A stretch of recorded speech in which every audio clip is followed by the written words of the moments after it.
Boy, that follow the leader thing sure is popular lately. I'm sure saying Dark Souls has inspired many an aspiring dev is like saying Rocco Siffredi's massive manhouse has turned many a lady to deviancy.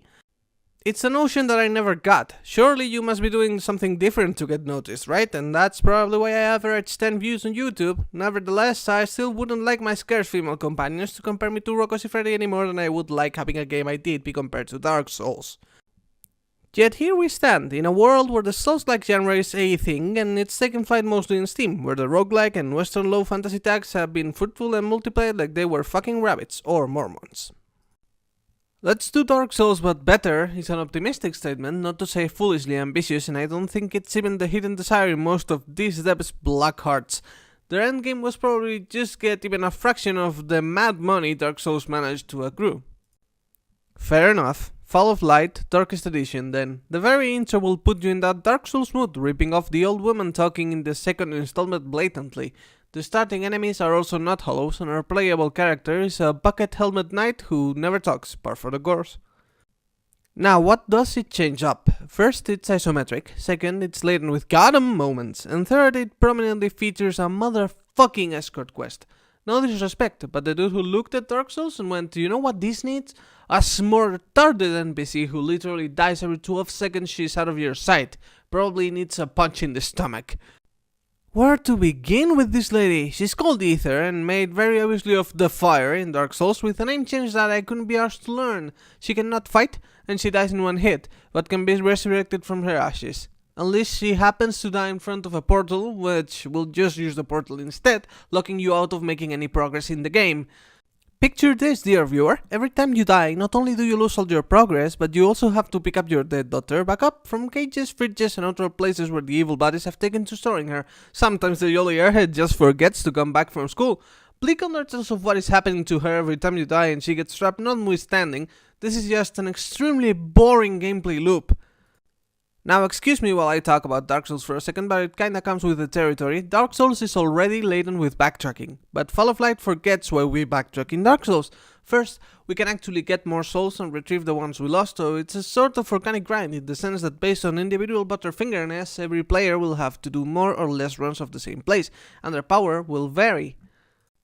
Fall of Light forgoes leveling, so running any one area back is just about completely pointless. No map is particularly interesting, although it does try to completely rip off Dark Souls once again, the creativity is nowhere to be found. Well, I lie, we do start in a cemetery instead of an asylum. Hold your horses, young Isaac Newton, and we move on to not Undeadburg, not Forest, and not Blyton, in that exact same order too. Animations are weak sauce and combat feels anemic, with enemies getting 1 poise roll and 3 save rolls every time you hit them to see if they get stunned at all, or just keep pulling on your ears with all the enthusiasm of a 10-year-old retard and about 3 times the strength. The game will kill you, if not through honorable combat, through bullshit goddamn moments like getting stunned and swiftly gangbanged or thrown off a cliff. For some inscrutable reason, it has the same input buffering problem Dark Souls has, but flaunts it with twice the gusto, storing your buttons for about a year. I hope you're not a panic dodge masher, cause you'll be dodging till the cows dodge roll home themselves. Story content is existent, but not particularly interesting. Everyone involved with this basically rolls their eyes and goes, yeah, you basically knows what's up, dying world, last bit of light, escort her to safety, yada yada, be careful not to get tricked into feeling the flame yourself, mate. And it does that ever increasingly popular thing where the voice actors were told to read their lines as slowly as possible. Combined with the goddamn moments, the incessant backtracking, the having to pick up your silly daughter from death school constantly, a cynical man would call this padding the video game, so I guess I will.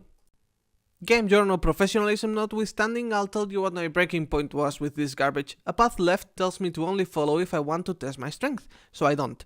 After about half an hour exploring the premises thoroughly, I realized that that was the only way to plot progression, so I get my ass on the way to test my strength. Involuntarily.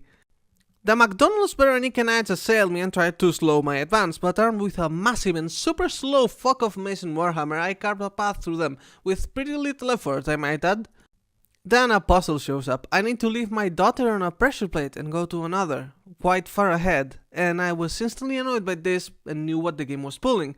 Lo and behold, I got to the other one, barely press it, and hear a female Wilhelm scream. My daughter is being abducted by the shadows. I sprint my way back frantically just in time to see her disappear, a heartbreaking development. Not because I cared about the dumb idiot, but because now I'd have to backtrack all the way out to the superior swampland and get her out from a cage. Which I reluctantly did. Problem sorted out, pride swelling in my chest, I front-tracked my way to the same checkpoint I was in and prepared myself for the inevitable boss fight ahead. Remember, no dying to go back to checkpoints for expediency in this, and no homeward bones either, or your daughter dies and you have to go all the way back to get her one more time. I began the boss fight and was swiftly executed firing squad style by 3 identical enemies who kept flinging Hadoukens at me.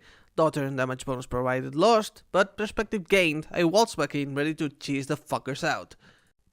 I managed to trap 2 of them near a wall and wail on them until their skulls gave way, and was on my way to the 3rd one with a smug smile and a song in my heart, and a throbbing warhammer in my hand until I realized something. It had spawned a death laser.